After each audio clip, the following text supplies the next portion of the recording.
appreciate the intro. A quite long one though, but appreciate it. I'm glad to be here to be sharing my journey with all of you. Uh, Not so long ago, I was in the same shoes, right? Like, let's just face it, the job market is pretty bad right now, right? Like, I have been seeing people applying and not getting any results, and this has been a case for many students, right? Like anybody, not even students, but people who have been trying to switch jobs. So let's start with the presentation. I think we already have a little bit of a background about myself.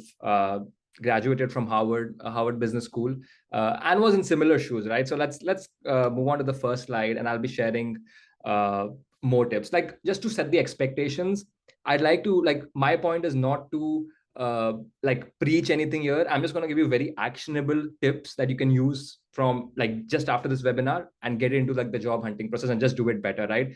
I spent months basically trying to figure this out, couldn't figure it out.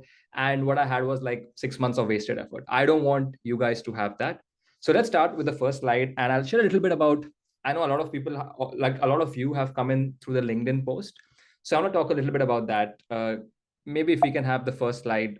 Yeah. So for a lot of students, right, like recruiting is tough. Like if you are a student, you have loans for which you have to start paying the installments. If you are an international student, you have a 90-day timer, right? Like if you can't find a job within 90 days, you have to leave the country as an international. And there's also peer pressure, right? Like imagine you're at a business school and you have like 900 other students around you recruiting, and like 500 of them have already gotten jobs. Like you are having these immense things, pressures around you when you're recruiting. So I'll tell you my story, right? Like this is literally me every day where I would write 100 plus cold emails, right? Like I would just sit down, find out the companies I was interested in. I would write cold emails and nothing would happen. I would get no replies, right? Like, and I thought a lot about this. Like, why aren't I'm like, if I'm not even getting replies, when will I even get the first interview? If I don't get my first interview, when will I get my first job? And this was a very hard problem for me to crack. I'm sure if any of you are like facing this, give me a thumbs up in the chat. Like you, if you have faced something like this, like you write an email and nobody responds. If you feel, give me a thumbs up in the chat if you have felt something like this, right? A lot of you have been feeling this, right? Like let's get right into it, right? I'm actually in this session going to share my actual email that got me the summer internship at Apple. Like very, very transparent, very, very honest. Let's go to the next slide. I'd love Let's see why traditional methods first fail, right? Like if you have no strategy, why do traditional methods fail? So if you see, let's have the, yeah. So number one, ATS, right? Like applicant tracking system is automated. There's no human there. So you have to think like how a machine would read your resume, not how a human would read your resume, right? If you have very like fancy formatting and fancy tables, maybe they don't even get read, right? That's number one. The second is I get a lot of these emails or texts on LinkedIn. Hey, can you refer me? And what do I do? Yes, I do refer these people, but these are literally like cold referrals. I don't know if you know this. So I work at Google, and Google pays me like $4,000 for every successful referral that I get. So I will refer as many people, but I'll be very quick about it, right? Like, why would I spend time on it? I'll take like 1 minute. Okay, this person reached out to me. Let me refer this person. I'll get my $4,000. But do really cold referrals work? That's a question that you should ask when you're reaching out for referrals, right? And the third point is around being a passive applicant. Like some of you, I think some of you said that you were joining, you're moving from India and you are now currently based in the US. In the job search works very differently in India, right? Like when you are graduating, you already have like companies visiting you. Like they visit you on the campus. There's day one of placement, day two of placement. And then by the time you're graduating, you already have a job. When I was graduating, and my mom visited me, I didn't have a job. So she was pretty surprised, like, hey, you have taken this huge loan, I don't have a job. I think there's a change of mindset and maybe a little bit of a cultural shift here, right? When you're recruiting in the US market, you can't be just a passive applicant saying the companies would come to me, right? Like that's not the mindset you want to have. You have to reach out to the companies and you have to do it in the right way. Let's get into how do we actually write the right email. And I'll give you like live examples. Let's move to the next slide, please. So this is the email that I wrote, right? This is an actual screenshot of from my LinkedIn. And this is what I wrote to somebody who I saw was like hiring at Apple. So this is what I wrote to them, right? I want you to take like a minute to read this and tell me in the chat if you think this is a good cold email. If you think it's yes, why is it good? And if it's no, why not? I want everybody to chime in and type in what do you think about this email. Like, read it. This is what I wrote. Okay, this is what I wrote on LinkedIn, and I want to see the response to what people think. Okay, Chirag is saying no right now. Okay, Chirag, I want you to tell me why, not just like, yeah, if you're saying no, tell me why no, right? What's wrong with this? Yeah, not effective. Yeah, I'm reading some of the chat. Yeah, somebody's saying that it's not, it's too generic. Okay, Sneha is saying it's too short. Yeah, somebody's saying it looks good, it's crisp and to the point. Okay, so if you guys know how LinkedIn works, as the first message, if you're not connected to the person, you cannot send a very long email. You're restricted to like 300 characters, right? So there is only three, the space of 3 sentences. Yeah, somebody has said that. Yeah, it's correct, right? So I'll tell you what, like in my mind, this was the internship that actually got me the response and my summer internship at Apple, by the way. Can we go to the next slide? And can we go to the next slide on what I think about? This is a very bad email, right? And according to me, it's a very bad cold email. I'll tell you the reasons why, right? This worked for maybe 1 or 2 reasons, which people were mentioning that it's concise and stuff, but this has so many things wrong about it. Let's look at it one by one and let's dissect. First of all, somebody also mentioned this in the chat. I don't know, remember who was it. Yeah, I think it was Aditi who shared that it's very generic. You're right, Aditi. This is not personalized, right? Like, you have to respect the person's work, right? If you're reaching out to somebody, just think about it from the other person's perspective. Why would that person give you their time? You're not even respecting their work. Like, show some effort that, hey, that you researched about that person. This is the biggest rookie mistake, right? People don't like take even, and personalization does not mean writing essays on it. Nobody's asking you to write any essays on that person's work. Even a line can strike a connection. A good, strong one liner on the person's work shows that you took the time, the effort to understand what that person does. So, number one, why this is a bad cold email is it's not personalized. It doesn't show I've done any research on that person or even the opportunity of the internship. Let's go to the second point, why this is a bad one. If you, I don't know if you follow Adam Grant on LinkedIn, but he talks about givers versus takers. This is like a classic example of being a taker. Like, hey, I'm here to take. I just want to take something from you. Let's start by being a giver first, right? Like, I always tell, like, if you're going for a meeting, if you're going to like write an email, bring them a gift. You're trying to build a relationship here, right? Like, just don't ask like, hey, give me an internship. Like, I would just ignore such people who would come and tell me, give me an internship. I would be like, why? Right? Like, whenever, yeah, somebody just written that recruiting is like dating. Exactly. Like, don't try to, if you would go on a date, you'd bring something pleasant for the other person, right? You wouldn't like just start asking them, hey, can we get into a relationship? Would you? Would you say that on the first date? No, right? It is somewhat like that. So bring a gift. You're building a relationship with the person here. Think of every message like that, right? Like, don't ask for things immediately. Let's go to the third point now, why this is a bad email again. Yeah, make it easy for them to respond, right? Like I have written here, please let me know.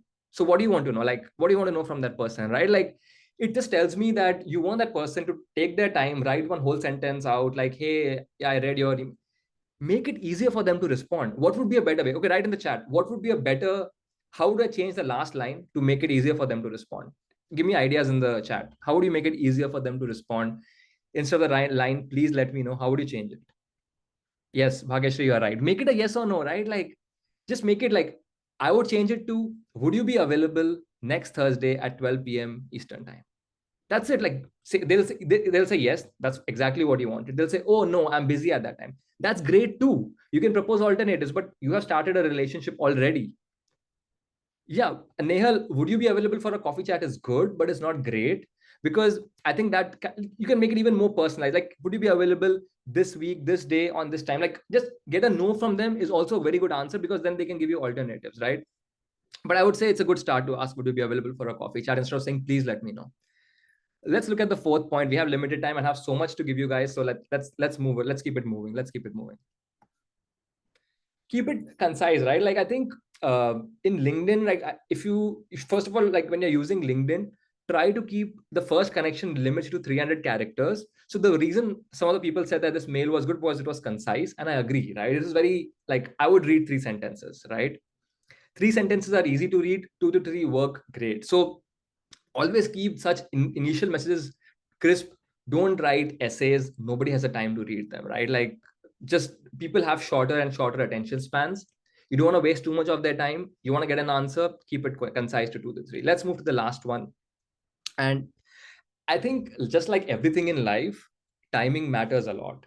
For this specific reason, why I got the internship, because first of all, I was cold emailing to a lot of people, and somehow this reached the person who was also hiring for the role. It so happened, and they were hiring, right? And they were just about to make an external listing, but they found me reaching out. So timing, I think, matters a lot in life. And for an email, also think about the timing, right? So I'll tell you one. I would do this thing, right? Like, I would find an email of somebody who's like a high profile person, let's say a CEO. I actually emailed the CEO of this company called Lyft. You may have, it's like a competitor to Uber. Those in the US may know. And you won't believe, David actually replied to that email.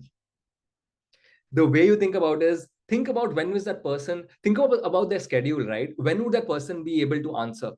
I actually wrote the email around like 9 p.m., which is basically when the person is going to go to bed. And they probably are not thinking about their work at that point. They don't have work emails. So David replied to my email. You will be surprised on how much timing makes a difference. What are good days to email, right? Think about these things. Think about your life. Which days are most busy for you? I assume Mondays are extremely busy for people because they're getting into the weekday. But what about a Tuesday morning, right? Isn't that a good time to send an email where people have wrapped up some work? So think about the other person's schedule when you're thinking about cold emails. Timing matters a lot. Now let's look at how I would change this email to make it a better email that is very likely to get me a response, right? Like, just look at this email, right? So first, give them something that give them an idea for them to start, right? Hey, I enjoyed your article on this. I was wondering if you could animate them. Give them a gift, like, hey, I'm giving you an idea to try out, right? I invested time to see what you were doing, and I feel you could do better this way. Then give them some context. I wrapped up this and I'm looking for PM internship, right? Am I asking them for an internship? I'm just saying I would love to learn more about your team. I'm showing interest. I'm not saying give me an internship. I've made it clear that yes, I am looking, but I don't want it right now. I would love to learn more about it. Would you be available for a quick 10-minute chat on Thursday, 12 p.m.? And that's it. Let the person say yes or no, right? I think this shows that you've taken the time to actually invest in that person, what that person is doing. So is these are this, just the simple strategy of writing better cold emails will get you far ahead in the job search, right? Ultimately, at the end, if you're not going through an ATS, they are humans. They are humans there who are going to read these emails, and if you strike a chord with them, they are more likely to respond to you. Let's move on now to the next point, which is we're going to talk about. In today's world, if you're not using LLMs, if you're not adept at prompt engineering, you're going to be left behind. This is the harsh, cold truth, right? Like, you need to know what each of the GPT models do and which one is best useful for. Like, they are different models. If you know, like, ChatGPT keeps releasing it, there are other LLMs as well. You need to know which one to use when. In fact, if I was recruiting in today's job market, you can also automate a lot of these things by using LLMs, right? So if you look at GPT-4o, you can use that to, like, summarizing emails and using it to brainstorm, like, hey, what are the research areas this person may be interested in? I found their profile on LinkedIn. Here is their bio. But if you want to write an email, you should use GPT 4.5 because it's better for, like, human style writing. I can clearly make out on LinkedIn which posts are written by a human and which are written by AI, right? There are a lot of pointers which you can look. I think 4.5 is pretty good at human style writing. If you're looking at some data analysis, you can look at O4 mini. And if you're looking at more like multi-step tasks, so O3, the GPT model O3 does, like, multi-step tasks. We'll see how to use this in this webinar as well, like how I use it.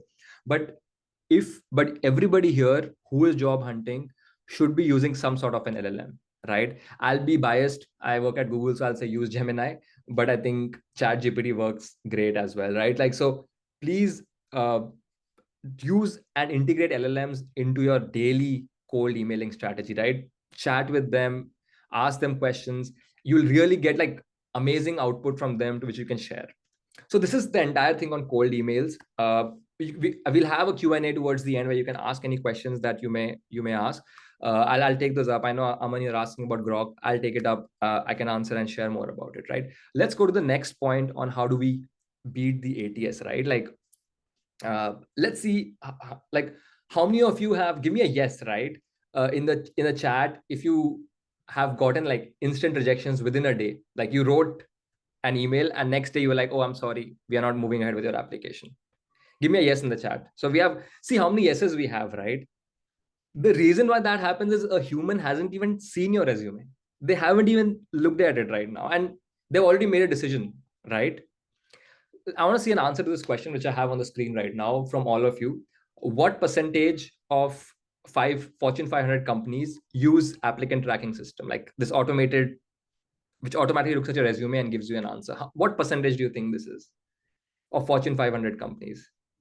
100%, not many, 95. Yeah, you guys are pretty close. It's, yeah, at this point, it's like 90% plus. Exactly. So before even a human like looks into your resume, they've already made a decision. That's obvious, right? Like, because the kind of applications that they get, is not possible for a human to look through all of these. So the first part, which is the most important part, is crossing the ATS. Like, I'll tell you my story, right? I always thought, like, when I was coming in, hey, I got into Harvard, and now if I'm gotten into Harvard, I'm gonna send these, apply to these, and I'll get a first round interview with all of them, right? Like at least a majority of them. Why? Because I have the Harvard brand. Turns out it was not always the case. Because for the human to actually read Harvard, they have to first cross the ATS. So if that is not happening, forget the brand, forget whatever you're doing. Nobody's looking at your resume. Your first challenge is to beat the ATS and get your resume noticed. Yeah, Srihari is asking, what does ATS track? It tracks basically like, it scans through all your resume. It looks at the job description and tries to match whether this is a good fit or not for the role. It's literally a machine which does that. It takes your details, your email and everything, and stores that, but also like compares the job description to what you have done in the past, and basically then makes a decision whether this is going to go to the next round or not, right? So then my obvious tips, right? These are some of the obvious tips which I want you all to like start using. This is very obvious. Please don't use fancy formatting in your resumes. Like, I know you want your resumes to look nice. Use the standard fonts which are available. Don't use anything fancy like the cursive, handwriting and whatnot. If you use those, they may not be even read by ATS. Like, think from the machine's perspective. The easiest read documents are sometimes even TXT, like instead of PDFs. Right now, ATS have gotten better; they can read PDF, but use standard format. Don't add like fancy tables or pictures and stuff to your resume. They won't get read, right? Ashish, I'll share that. Yeah. Uh, Clear section headings, right? Like, so ATS, think about ATS, it's programmed to see, okay, what's this person's work experience? What's this person's education? What's this person's awards or patents or whatever? Like, have clear section headings to direct the ATS. They use a machine to fill this up. Keep it, I would say, the simplest resumes are the best resumes. Like, simple, to the point, and clear formatting, they are the best. Now, let's talk about the less obvious things, right? We've talked about very obvious things. I know we have limited time in this webinar, so I'm going to go a little faster. But I'll take all the questions in the chat. I'll be there with you guys to answer. So please keep the questions on hold because they're important things, right? You need to do an exercise, what I called missing keywords, right? I want everybody who's searching for a job to do this thing today. Find the job that you're looking at, right? And we're going to use LLMs for this. We're going to use a multi-reasoning model because this has multiple steps. You can take a picture of this prompt, because of what is there. Like, this is exactly how I want you to like write to that multi-reasoning model. I think it's 3O. That's the model. This is my resume. Attach your resume. I'm applying to this role. Copy paste from that website the job description. And tell ChatGPT, read up about the algorithm of an ATS used by the company. So search feature should be enabled when you're doing this. And then give the LLM this task. Identify keywords in the job description. Identify keywords in the job description that are not in my resume. For each line in my resume, rewrite it to include maximum possible keywords that are in the job description and not in my resume. Show your thinking at each step. So this is an example of prompt engineering, which I think everybody should at this point be like learning about, reading about. You can go and find guides for this on different websites, but please learn prompt engineering. So this is exactly how I would prompt the GPT, right? Like, and you would be surprised at how good the response is, because it's very good at picking up these keywords. So once you do this, you will actually see, oh, the title was looking, the job description was looking at somebody with program management experience. I have done product management, but guess what? There were some parts of that role which also had program management. Let me highlight those. This is exactly what will happen, where you'll start converting those failed ATS attempts to confirmed first round interviews, right? This is how exactly you would go about it. So if you have any questions pertaining to this, we'll definitely like take it up towards the end. Let's move on to the next part on how a response from an LLM would look like, right? So I did this just before the webinar to just show you. So I put my resume and I put a role of a program manager as something I want to transition to. It's just, of course, hypothetical. I'm a product manager at Google. So the LLM actually looked at this point from my resume, that what I did, and they said, hey, how about you change it with this? Why? Because they are looking for somebody who has worked with designers, researchers, and engineers. I have worked with them in the past, but I didn't highlight it in my resume, which is why it was not going through the ATS. So it's using clear words or synonyms of the words which are present in the job description. So make sure that you do this with every point in your resume. And a pro tip I would give to everybody, right? Don't get heavily fixated on the role, right? Like, I just want to be a product manager at YouTube in second experiences team. Just don't get very fixated on these things.